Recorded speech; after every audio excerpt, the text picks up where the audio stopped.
ሩትዬ እንግዲህ ብዙዎቻችን ጅም ግቢ ሩትዬ ወፍረሻል፣ ቦርጭ አውጥተሻል ስንላት እሺ እገባለሁ ብላ ነበረ። ለአብርሽም ነግረው ነበረ። ሸንቀጥ አላልኩብም ወይ?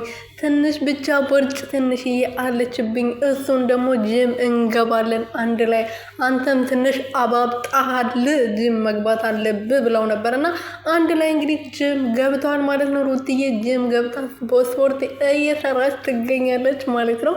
ምክንያቱም ብዙ ሴቶች ከወለዱ በኋላ ወዳቸው ትንሽ እንትን ማለት ምናምን አለና፣ ግን ሩትዬ እንደዛ ባትሆንም ወፍራለች፣ ድንቡሽ ብላለች። ውፍረቱ ደግሞ በጣም ያምርባታል። ከዛ በጣም ነው ያማረባት ማለት ነው። አራስ ቤት ተመችቷታል ማለት ነው። አራስ ቤት እንደዚህ የሚያሳምር ከሆነ ልውለድ በላዩ ነው የሚያስብለው። እና ሩትዬ በጣም ነው ያማረባት፣ የኔ ቆንጆ የኔ ልዕልት ማለት ነው። ቦርጭ ትንሽ ወጣ አድርጋ ነበረና እሱን ለማጥፋት እንግዲህ ይሄው ቀን ከሌሊት እየለፋች ነው ማለት ነው። በቅርቡ ከ3 ከ4 ቀን በኋላ ሸንቀጥ ብላ ትመጣለች ማለት ነው። አሁንም የወለደች ሴት አትመስልም ጭራሽ፣ ገና ምንም ያልተነካ ነው የምትመስለው ማለት ነው። እኔ እናቴ ደረሽ።